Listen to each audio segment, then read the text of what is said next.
ठीक है। जी बिल्कुल ठीक है नहीं। ए फंक्शन लिखो। A function a function F x is said to be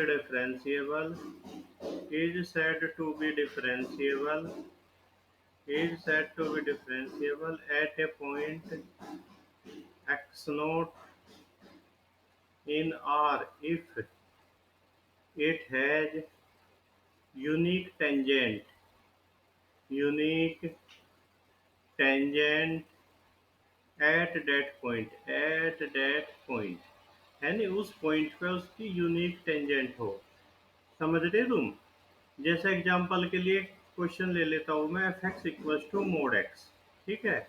अब इसका ग्राफ कैसा आता है? F x equal to mod X का इसका ग्राफ होता है ये।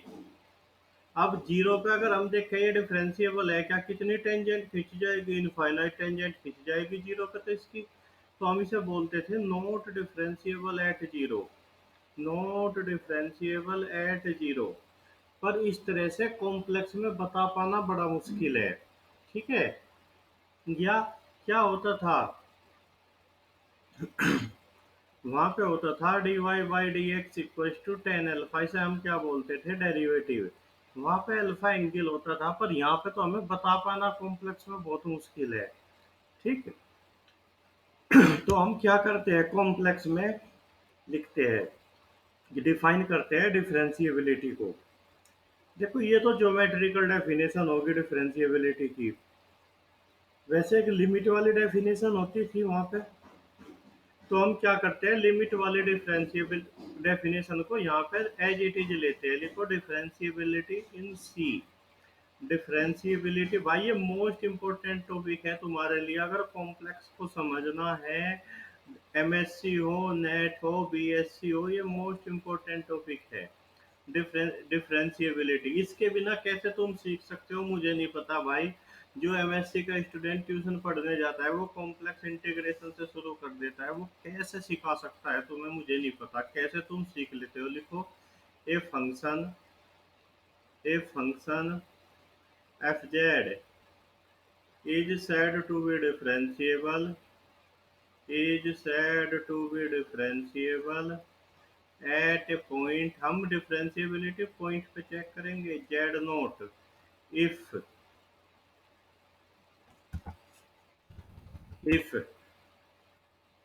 limit z tends to z note F Z minus F Z not upon Z minus z note exist. अगर ये लिमिट एग्जिस्ट करती है तो हम उसे क्या बोलते हैं कि डिफरेंशिएबल है। या limit H tends to zero F of Z note plus H minus F of Z not upon H. ये लिमिट एग्जिस्ट करती है तो हम उसे क्या बोलते हैं? हम उसे बोलते हैं कि वो फंक्शन क्या है, डिफरेंशिएबल है। सही बात है, समझ रहे तुम कॉम्प्लेक्स एनालिसिस में।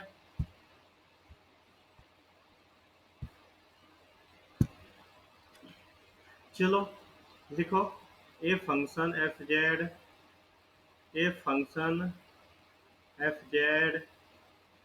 is said to be differentiable is said to be differentiable said to be differentiable in a domain D in a domain D। ठीक है, in a domain D if it is differentiable at every point at every point in D। देखो मान लिया कोई domain है ये D, तो इसके अंदर हम डिफरेंशिएबल कब कहेंगे? जब इसके प्रत्येक पॉइंट पर डिफरेंशिएबल होगा तो हम कहेंगे कि differentiable in D. A function लिखो a function which is differentiable a function which is differentiable at every point in C is called entire function is called। जो पूरे कॉम्प्लेक्स प्लेन में डिफरेंशिएबल होता है, मतलब पर किसी भी पॉइंट पे चेक कर लो वो वही डिफरेंशिएबल है, उसे हम क्या कहते हैं? Is called entire function. Entire function आ गया भाई समझ में।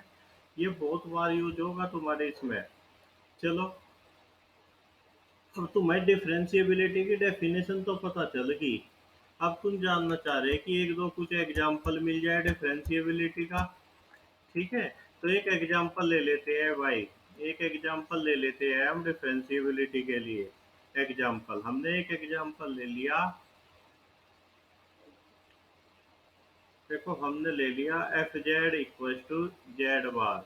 हम इसकी differentiability at Z equal to zero check करते हैं।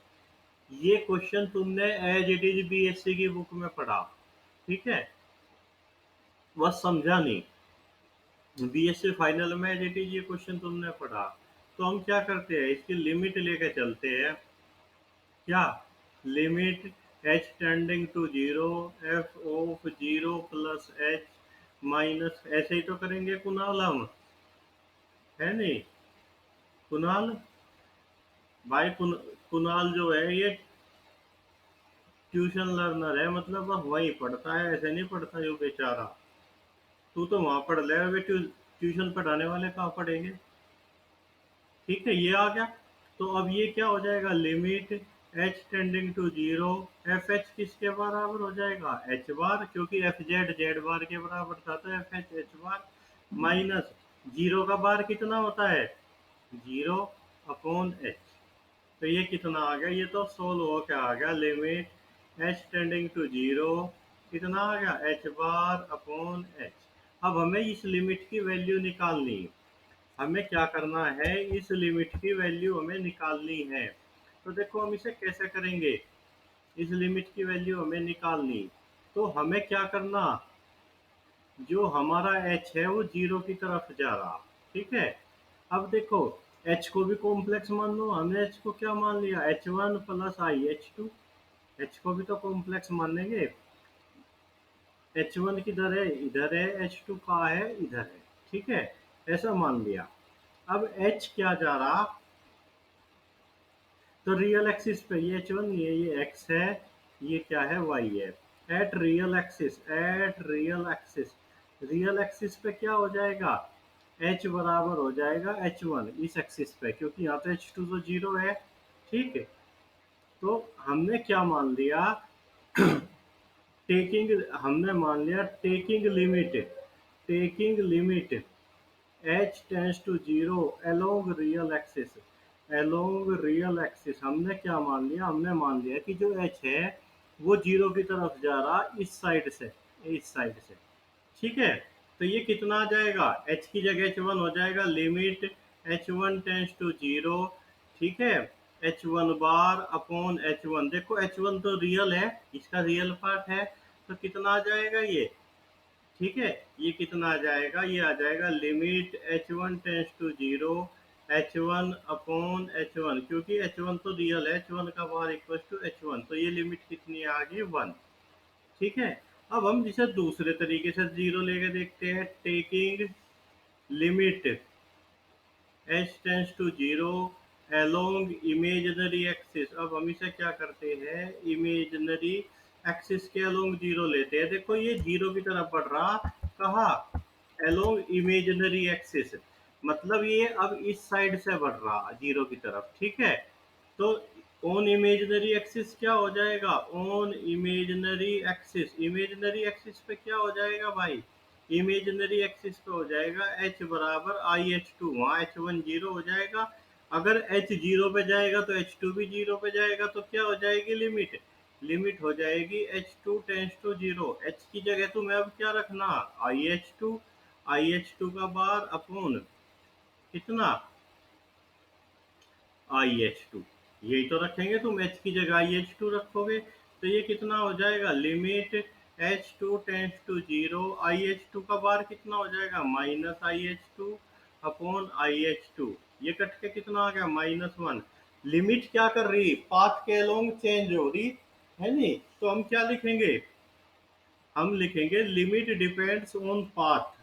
क्या लिखेंगे हम, ऐसे ही तो करा था तुमने ये example, limit depends on path. Limit क्या करती है, पाथ पे डिपेंड करती है, हेंस नॉट डिफरेंशिएबल, क्या हो गया ये, नॉट डिफरेंशिएबल एट जीरो। आया समझ में भाई? चलो, तुम कह रहे कि एक और एग्जाम्पल मिल जाता, अब क्या हम अच्छे से समझ लेंगे। बीएससी में तो भाई तुमने समझा नहीं, वहां 10 एग्जाम्पल मिले। ठीक है, चलो फिर एक और एग्जाम्पल ले देता हूँ। स्वाति तू जो रेस हुई तो नहीं, हमने क्या ले लिया, F Z equal to real part of Z, कहा at Z equal to zero. Check करते हैं इस फंक्शन को, जानते हो तुम ये कैसा फंक्शन है स्वाति? ये क्या देगा, एफ ऑफ वन प्लस आई की वैल्यू कितनी देगा ये, विश्वास कितनी वैल्यू देगा ये वन प्लस आई की? वन देगा। आई की कितनी वैल्यू देगा ये? कितना टाइम लगाओगे बोलो विश्वास? जीरो। ठीक है, थ्री माइनस आई की वैल्यू कितनी देगा, थ्री। ऐसा फंक्शन है ये, समझ गए? अब हमें क्या करना, इसकी डिफरेंशिएबिलिटी चेक करनी जीरो पे, तो तुम्हें क्या करना पड़ेगा, इसकी लिमिट चेक करनी पड़ेगी। Limit H tending to zero, F of zero plus H minus F of zero upon H. इसकी लिमिट तो तुम चेक कर दोगे। ठीक है, तो कैसे चेक करोगे भाई, इसकी लिमिट हम चेक करेंगे। Limit H tending to zero, क्या हो जाएगा, real part of h minus कितना, real part of zero upon H. तो ये कितना आ जाएगा, ये आ जाएगा limit H tending to zero, real part of h, zero का रियल पार्ट तो जीरो ही हो, अपॉन एच। ठीक है, तो अब हम क्या करेंगे, इसकी लिमिट जीरो लेंगे। एलोंग रियल एक्सिस क्या हो जाएगा, along real axis, along real axis क्या हो जाएगा भाई, एच बराबर हो जाएगा एच वन। हमने क्या मान लिया कि जो एच है वो जीरो की तरफ बढ़ रहा है इस रास्ते से, इस पे तो एच एच वन है। तो लिमिट क्या हो जाएगी, लिमिट हो जाएगी h one tends to zero, क्या, real part of H one upon H one. H one तो रियल है, तो real part of H one कितना हो जाएगा, एच वन ही हो जाएगा। Limit H one tends to zero, H one upon H one बराबर आ गया वन। ठीक है, अब हम क्या लेते हैं, एलोंग इमेजिनरी एक्सिस लेते हैं, एलोंग इमेजिनरी एक्सिस। अब हम क्या लेते हैं, एलोंग इमेजिनरी एक्सिस लेते हैं। तो एच किसके बराबर हो जाएगा, आई एच टू के बराबर हो जाएगा। तो लिमिट कितनी आएगी, एच कब जीरो होगा, जब एच टू जीरो होगा, h two tends to zero, real part of I H two upon I H two. बताना Swati Dhiman, i H two का रियल पार्ट कितना होगा, कितना होगा ये एच टू का रियल पार्ट, शाबाश, zero upon I H two, है नहीं। Limit H two tends to zero, तो कितना आ गया, जीरो। तो देखियो पहले लिमिट वन आई, अब लिमिट क्या आई, जीरो आई। तो क्या हो गया, लिमिट डिपेंड ऑन पाथ। इसे तो तुम इस सेंटेंस को तो लिखने के मास्टर हो। लिमिट बीएससी सेकेंड ईयर में भी तो करते थे, टू वेरिएबल में जब तुम कंटिन्यूटी चेक करते थे, limit depend on path, hence not differentiable. ठीक है, लिमिट किस पे, पाथ पे डिपेंड करती है, तो नॉट डिफरेंशिएबल है। अब जो तुम्हारा मन है वो ये कह रहा कि वह कुछ कुछ तो समझ में आवे, है नहीं। तुम्हारा मन ये कह रहा कि कुछ कुछ तो समझ में आया, जो एक और एग्जाम्पल मिल जा तो आज मास्टर हो जा, ऐसा ही कह रहा क्या मन। चलो एग्जाम्पल नंबर तीन ले लिया भाई, जब तक तुम सारे पूरी जोर के नहीं बोल के कहोगे कि वो sorry, F Z equal to क्या है, imaginary part of Z at Z equal to zero. इस फंक्शन की खासियत समझते हो तुम, ये क्या करेगा, आई की वैल्यू कितनी देगा, वन। ठीक है, टू प्लस थ्री आई की वैल्यू कितनी देगा, थ्री। ठीक है, उसका इमेजिनरी पार्ट देता है ये। एफ ऑफ फाइव की वैल्यू कितनी देगा ये, जीरो। ठीक है, समझ गए? तो चलो अब हमें क्या करना, हमें चेक करनी है limit H tending to zero, क्या, imaginary part of h minus imaginary part of zero upon h. सही बात है, या क्या चेक करना हमें, limit H tending to zero, imaginary part of h upon h, क्योंकि जीरो का तो इमेजिनरी पार्ट जीरो होता है। ये लिमिट चेक करनी। तो एलोंग रियल एक्सिस कर लेते हैं भाई, along real axis, along real axis, real axis के एलोंग क्या हो जाएगा, एच किसके बराबर हो जाएगा, एच वन के। तो लेना भाई लिमिट विशाल चौहान, क्या आएगी इसकी limit, H one tends to zero, imaginary part of H one upon H1 क्या होगा इमेजिनरी पार्ट ऑफ H1? बता विशाल। बिल्कुल जीरो होगा, क्योंकि H1 तो रियल है। Limit H1 tends to zero upon H1 क्या आ गई लिमिट? जीरो आ गई। अब हम क्या करते हैं, एलोंग इमेजिनरी एक्सिस लेते हैं। एलोंग इमेजिनरी एक्सिस लेते हैं। एल क्या एच किसके बराबर हो जाएगा? आई एच टू के, है नहीं? तो क्या limit H two tends to zero कितना हो जाएगा? Imaginary part of I H two upon I H two. I H two का इमेजिनरी पार्ट कितना है भाई? Limit H two tends to zero कितना? आई एच टू का इमेजिनरी पार्ट है H two upon I H two से H two काटा, ऊपर नीचे आई से मल्टीप्लाई करी तो ये आ गया कितना? माइनस आई। सही बात है। तो इससे क्या पता चल रहा हमें? Limit depend on path. Limit depend on path, hence hence not differentiable. ये क्या आ गया? ये भी नॉट डिफरेंशिएबल आ गया। मजा आ रहा तुम्हारा तो, सारे क्वेश्चन नॉट डिफरेंशिएबल मिलने लग रहे। ठीक है। देखो, अब तुम कह रहे कि अब तो हमारी समझ में आ गया, हम कोई सा भी क्वेश्चन कर देंगे। ठीक है, तो चलो भाई एग्जाम्पल नंबर 4 ले लेते हैं। ये सब वही एग्जाम्पल है जो तुमने बीएससी में पढ़े थे, क्योंकि मैं ये टॉपिक बीएससी में नहीं पढ़ा था, इसलिए मैं सारे करवाऊंगा। ठीक है, एफ जेड किसके बराबर है? मोड जेड के। इसकी डिफरेंशिएबिलिटी चेक करनी जेड नोट पे। ठीक है, तुमने क्या देखा था कि F x equal to mod X तो नोट डिफरेंशिएबल होता था। कहा not differentiable? Only at X equal to zero. Real analysis में ये जीरो पे नोट डिफरेंशिएबल होता था, बाकी सब पॉइंट पे ये क्या होता था? डिफरेंशिएबल होता था। तो चलो भाई इसे देखते हैं।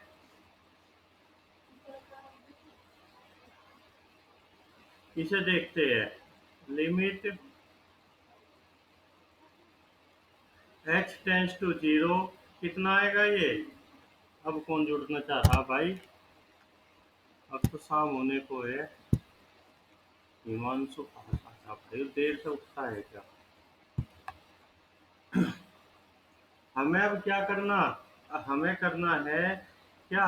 F of zero plus H minus जी सोशल इतना।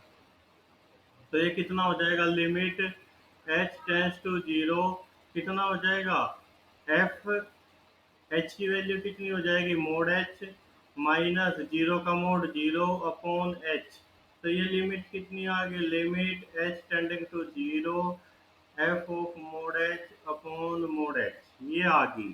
ठीक है, अब हम क्या करेंगे? वही तरीका अपनाएंगे। Along real axis, real axis के अलोंग कितना हो जाएगा ये? एच किसके बराबर हो जाएगा? एच वन के। तो लिमिट कितनी आ जाएगी? लिमिट आ जाएगी h one tends to zero कितना? Mod of H one upon H one. H one तो रियल है, उसका मोड क्या आएगा? वो खुद ही आएगा। तो H one upon H one कितना आ गया?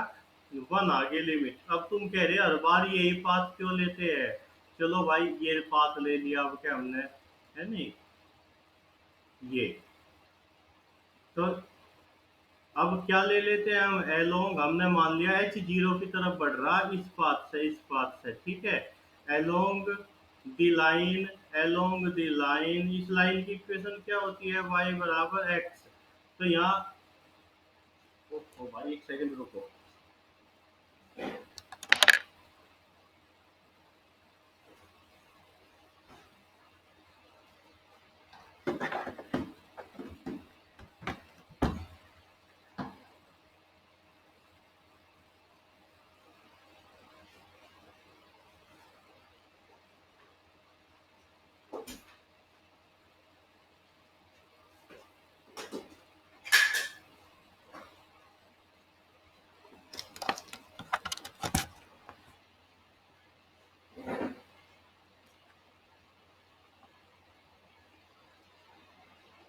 तो इस लाइन के अलोंग एच क्या हो जाएगा भाई? बताओ। इस लाइन के अलोंग एच क्या हो जाएगा? एच हो जाएगा यहाँ पे एच बराबर कितना हो जाएगा? H one plus I H one, मतलब दोनों पार्ट बराबर होंगे, या एच टू लिख लो। ठीक है, तो एच कब जीरो होगा? जब एच वन जीरो होगा। ठीक है, तो क्या आ जाएगी लिमिट? लिमिट आ जाएगी क्या? H one tends to zero mod of कितना? एच की जगह क्या लिखोगे तुम? H one plus I H one upon क्या लिखोगे फिर इसकी जगह? इसकी जगह लिखोगे तुम कितना? H one plus I H one, यही तो लिखोगे। तो इसका ऊपर वाले का मोड कितना आ जाएगा? इसका मोड आ जाएगा H one square plus H one square का अंडर रूट। और नीचे कितना है हमारा? हमारा नीचे है H one one plus I. ठीक है, और लिमिट क्या चल रही है? H one tends to zero. तो ऊपर कितना आ जाएगा? ऊपर आ जाएगा, पहले तो लिमिट लिखो, H one tends to zero H one under root two upon नीचे कितना आ जाएगा? H one one plus I. H one से एच वन कट गया तो क्या आ गई लिमिट? लिमिट आ गई अंडर रूट टू। तो क्या आ गई? तो दोनों पाथ के अलोंग डिफरेंट लिमिट आई, तो हम क्या कहेंगे कि नॉट डिफरेंशिएबल एट ओरिजिन। ये भी क्या है? नॉट डिफरेंशिएबल एट ओरिजिन है। ठीक है, आगे समझ में?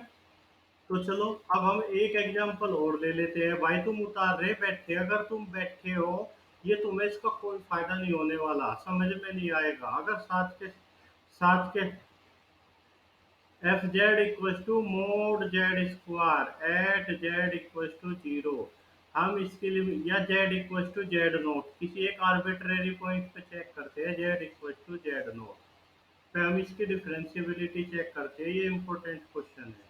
ठीक है, कैसे? तो अब हमें क्या करना पड़ेगा? इसकी लिमिट चेक करनी पड़ेगी। लिमिट क्या? H tending to zero F of Z note plus H, जब तुम जेड नोट पे चेक कर रहे, minus F of Z not upon H. ठीक है, और तुम्हें पता ही है कि मोड जेड स्क्वायर किसके बराबर होता है? Z into z bar. तो ये कितना हो जाएगा? ये हो जाएगा limit H tending to zero z note plus h z naught bar plus h bar minus कितना हो जाएगा? ये हो जाएगा minus z naught bar upon H. ठीक है, एक स्टेप खा गया मैं बीच में, डायरेक्ट वैल्यू रख दी। तो इनकी मल्टीप्लाई करना भाई, देखो शायद कुछ कट पिट जा, आसान हो जा, है नहीं? तो क्या आएगा? ये आएगा जेड नोट बार प्लस कितना आएगा? प्लस आएगा जेड नोट एच बार प्लस एच जेड नोट बार माइनस जेड नोट बार। चलो यू तो कटा कम से कम, अपॉन एच। ठीक है, अपॉन एच। तो जब हम इसे थोड़ा सा सोल्व करेंगे, ठीक है, तो ये कितना आएगा? Limit H tends to zero, ये कितना आ जाएगा भाई? ये आ जाएगा z naught bar plus z naught h bar upon h bar upon H, ये आ गई। ठीक है, देखो इस हिस्से में तो एच बचा ही नहीं, तो इसे तो हम बाद लिख सकते हैं लिमिट के। इसमें का एच बचा तो हम लिखेंगे, तो क्यों इधर आ, ये सब ढीले हो रहे, सारे ढीले हैं। इसे हम कैसे लिख देंगे? Z naught bar plus limit H tends to zero. इसे हम कैसे लिखेंगे? Z naught h bar upon h, ऐसे लिखेंगे।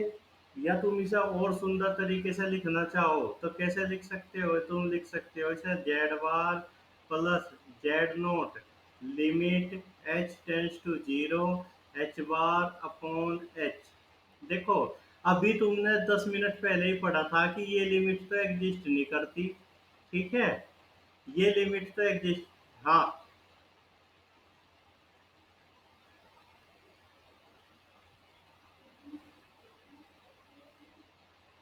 अच्छा, एच इंटू एच बार में लिखना भूल गया क्या? ठीक है, तो लो एच इंटू एच बार।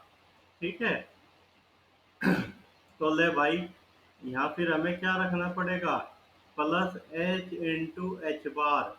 ठीक है, तो क्या करें यहाँ? Plus H into H bar upon H भी तो चलेगा इसके, ठीक है, अपॉन एच भी चलेगा, क्योंकि एच तो सारे के अपॉन में है। तो ये सोल्व होके कितना आ जाएगा, ये आ जाएगा z note plus limit H tends to zero z naught h bar upon h plus limit H tends to zero, कितना आ जाएगा एच बार आ जाएगा, एच से एच कट जाएगा, ये एच से एच कट जाएगा। तो देखो जब एच टेंस टू जीरो होगा तो एच बार भी जीरो होगा, ठीक है। अब हमने देखा था कि ये लिमिट तो एग्जिस्ट नहीं करती, ये लिमिट तो एग्जिस्ट नहीं करती। तो जब हम लिमिट लगाएंगे ये कितना आ जाएगा, जेड नोट, ये लिमिट कितनी होगी, जीरो, ये कितना हो जाएगा z naught limit H tends to zero h bar upon H.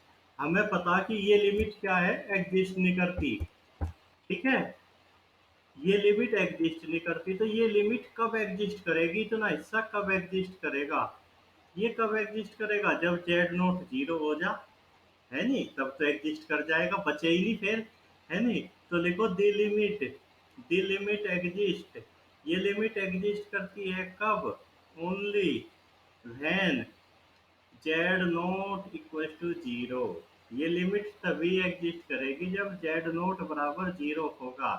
Hence हम क्या कह सकते हैं, दी फंक्शन, कौन सा फंक्शन, दी फंक्शन, कौन सा function, f Z equal to mod Z square is differentiable only at Z equal to zero. भाई ये क्वेश्चन गेट में पूछा गया, एमफिल एंट्रेंस में पूछा गया, पीजीटी में पूछा गया, पता नहीं कहाँ कहाँ पूछा जा लिया, ठीक है। इसी तरह हम क्या कह सकते हैं, अगर मैं एक फंक्शन बना दूं, दी फंक्शन जी जेड बराबर mod of z minus a का whole square is only differentiable at Z equal to a. देखो अब डिफरेंशिएबिलिटी तो भाई तुम्हारे बहुत अच्छे से समझ में आ गई होगी, मैं बहुत सारे क्वेश्चन तुम्हें डिफरेंशिएबिलिटी के करा दिए, बताओ। देखो तो ठीक है, चलो देखो एक इम्पोर्टेंट नोट लिखते हैं, एक इम्पोर्टेंट नोट लिखते हैं, इम्पोर्टेंट नोट लिखो, दी फंक्शन, कौन से फंक्शन भाई, दी फंक्शन कौन, f Z equal to real part of z, imaginary part of z, mod z, argument z, real part of z, mod z, z bar, है नी, ये हमने सब कहा चेक करे, जीरो पे चेक करे, है नी। Is nowhere differentiable, is nowhere differentiable, ये हमने तो जीरो पे चेक करे, ये कहीं भी डिफरेंशिएबल नहीं है। इज नो वेयर डिफरेंशिएबल इन सी, ये पूरे कॉम्प्लेक्स प्लेन में किसी भी पॉइंट पर डिफरेंशिएबल नहीं है, ठीक है। क्या, the function f Z equal to mod Z square is differentiable only at Z equal to zero, prove करके दिखाया भाई, ठीक है। अगर तुमने साथ के साथ लिखा मजा आएगा। चलो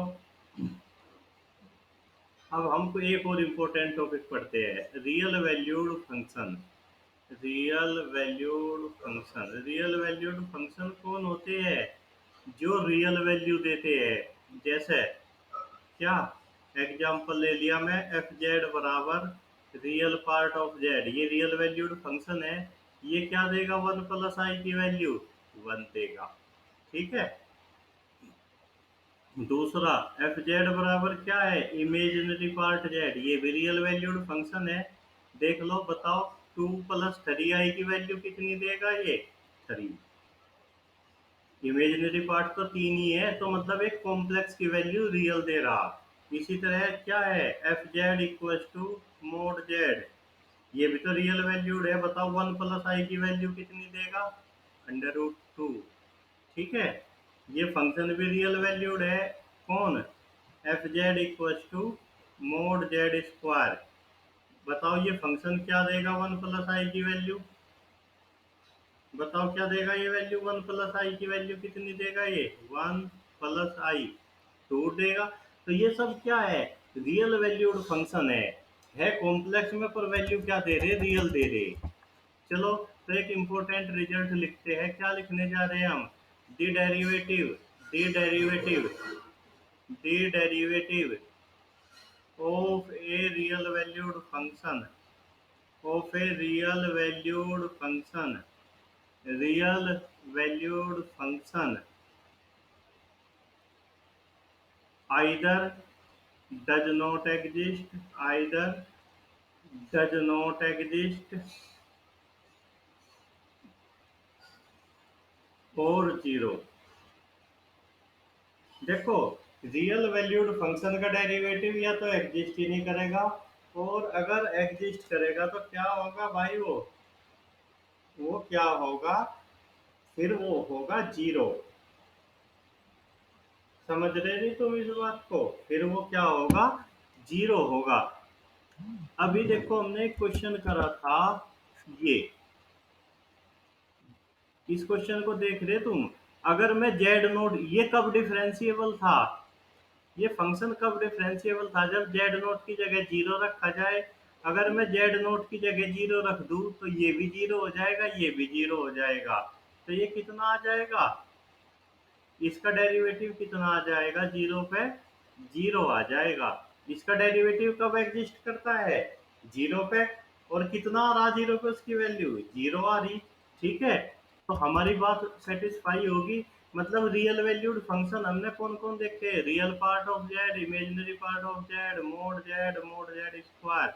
इसका डेरिवेटिव एग्जिस्ट नहीं करता, इसका नहीं करता, इसका नहीं करता, इसका करा जीरो पे तो जीरो ही मिला, है नहीं। तो रियल वैल्यूड फंक्शन का डेरिवेटिव या तो एग्जिस्ट ही नहीं करेगा, अगर करेगा तो क्या होगा, वो जीरो होगा।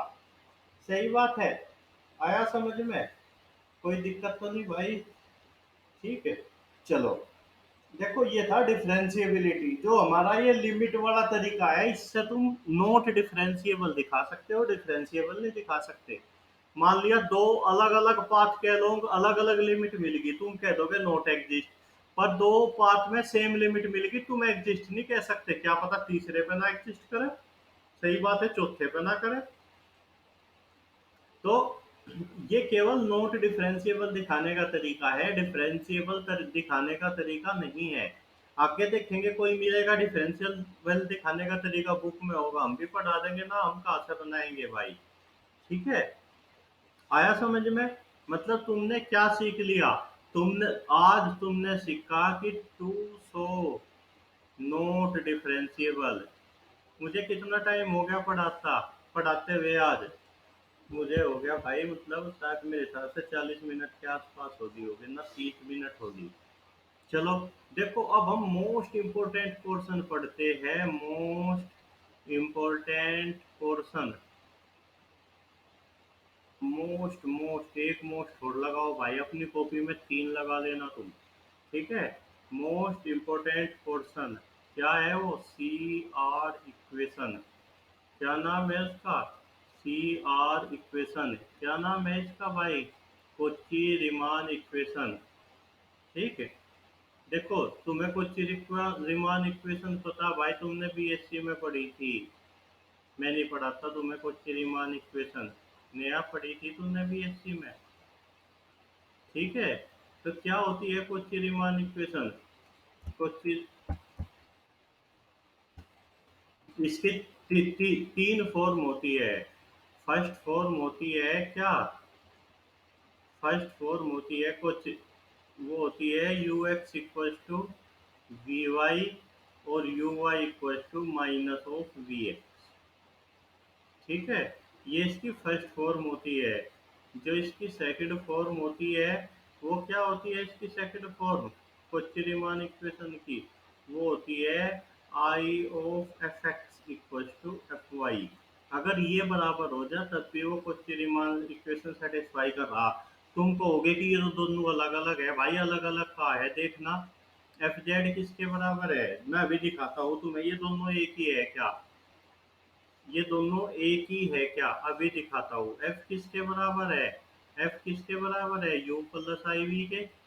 ठीक है, एफ एक्स किसके बराबर हो जाएगा, एफ एक्स किसके बराबर हो जाएगा, u x plus i v x. सही बात है। एफ वाई किसके बराबर हो जाएगा, पार्शियल डेरिवेटिव है ये किसके बराबर हो जाएगा, u i plus i v y. ठीक है। अब आई एफ एक्स बराबर एफ वाई रखना, इन दोनों को बराबर रखो, तो इससे हमें क्या मिलेगा, इसमें आई की गुणा करो, i into u x minus v x equal to कितना है, u i plus i v y, u i plus i v i. जब हम इसमें आई से मल्टीप्लाई करेंगे तो ये कितना आ जाएगा। अब इनके रियल रियल पार्ट कंपेयर करो, रियल पार्ट ये रे, तो कितना आ गया, वी एक्स किसके बराबर आ गया, माइनस यू आई के, इमेजनरी इमेजनरी करो, तो और यू एक्स किसके बराबर आ गया, वी वाई के। तो तुम कह रहे तो दोनों एक ही बात है नहीं, दोनों एक बात है, इसलिए थोड़ा सा मुस्कुराओ, नहीं तो तुम्हें दो याद रखनी पड़ती। ठीक है। अब तीसरी क्या आती है, थर्ड फॉर्म। थर्ड फॉर्म वो कहती है कि del y del z partial derivative z bar के रेस्पेक्ट में किसका, एफ जेड का, जिस पॉइंट पे चेक करना उस पॉइंट पे जेड नोट बराबर कितना आ जाए, जीरो। तो मैं इस मतलब यू इक्विवेलेंट है, टू सो इक्विवेलेंट, यू भी ऊपर वाली के इक्विवेलेंट है, टू सो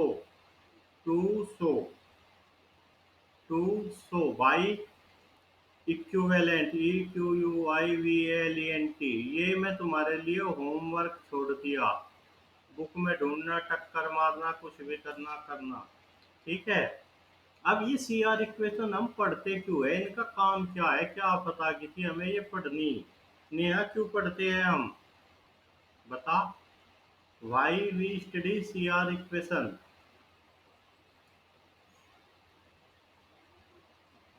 एनालिटिक देखो, एनालिटिक तो हमने पढ़ाई नहीं, हमें नहीं पता कॉम्प्लेक्स में एनालिटिक है क्या। हमने तो क्या पढ़ा, आर्ग्यूमेंट पढ़ा, कॉम्प्लेक्स नंबर, उसका real part imaginary part, argument पढ़ा, फिर कंटिन्यूटी पढ़ी, अब डिफरेंशिएबिलिटी पढ़ी, डिफरेंशिएबिलिटी में भी नोट डिफरेंशिएबिलिटी पढ़ी। हमारे पास अब तक कोई ऐसा तरीका नहीं जिससे हम फंक्शन को डिफरेंशिएबल शो कर सके, नोट डिफरेंशिएबल तो कर सके।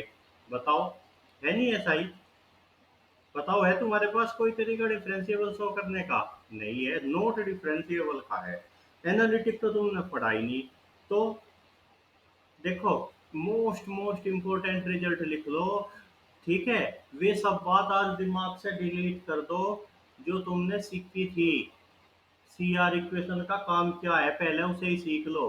तुमने दंगल मूवी देखी थी, हम्म, जब वो लड़की हो उसमें जो हीरोइन हो, नवे कोच के पास जाए स्टेडियम में, वो क्या कहे उसका मूर्ख कोच कि सारी पुरानी बात भूलनी पड़ेगी। तो भाई मुझे मूर्ख तो कहियो ना, पर पुरानी बात भूल जाइयो। ठीक है। तो इसका यूज क्या है, देखो, C R equation is used to show, क्या का काम करने के लिए करते हैं हम इसका use, to show f z is not differentiable. ये नो डिफरेंशिएबल नहीं बताएगी, नॉट डिफरेंशिएबल बताएगी। मतलब मैथमेटिक्स की टर्म में क्या है, C R equation is necessary, is necessary, but not sufficient, but not sufficient for differentiability, for differentiability, समझ गए। C R equation necessary condition है, सफिशिएंट नहीं है। इसका मतलब क्या हुआ, है नहीं, ये गुंजन कह रही है कि ये नहीं आया मेरे समझ में कि नेसेसरी सफिशिएंट, आज लो आया ही नहीं, तो आज समझ ले।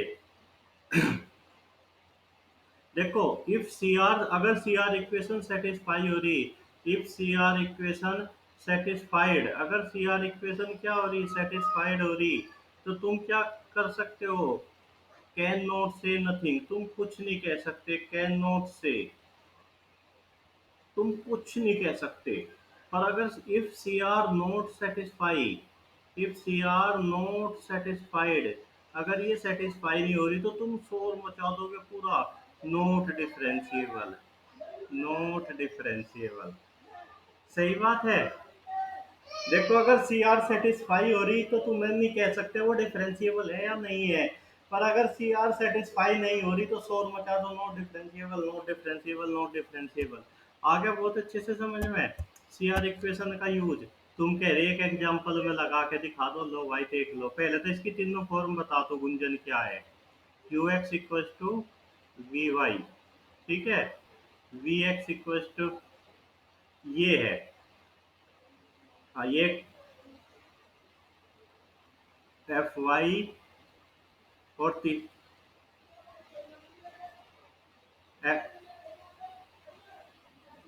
ये तीन फॉर्म है। या तीनों बराबर है, तीनों बस है नहीं, मतलब क्रीम पाउडर का अंतर है, शक्ल तीनों की सेम है। समझ रहे तुम इसे? तो चलो तुम कह रहे एक एग्जांपल में लगा के दिखा दो। भाई तुमने अभी एक एग्जांपल करा था, बहुत फेमस एग्जांपल, बहुत प्यारा एग्जांपल, बहुत सुंदर example. F z equal to Z bar, क्या था ये? Not differentiable. तुमने वैसे भी क्या लिखा था? ये नॉट डिफरेंशिएबल इन सी, ये कहीं भी डिफरेंशिएबल नहीं होता, ठीक है। तो चलो सी आर इक्वेशन से देखते हैं, थर्ड फॉर्म लगाना इसमें। डेल वाई डेल जेड बार ओ, जेड बार कितना आ गया? वन, कभी भी जीरो नहीं आ सकता। तो क्या हो गया? सी आर जीरो आना चाहिए था नहीं, तो क्या हो गया? C R not satisfied, not satisfied. इसका मतलब क्या हो गया? Implies not differentiable. भाई आज बहुत से बच्चे नहीं जुड़े, है नी, वे ये मानते हैं कि तुम ट्यूशन कर लोगे और बहुत अच्छे से तुम्हारी कॉम्प्लेक्स हो जाएगी। ऐसा कोई नहीं पढ़ा सकता तुम्हें ट्यूशन में। इसलिए यू काम आज का आज ही पूरा करो। बुक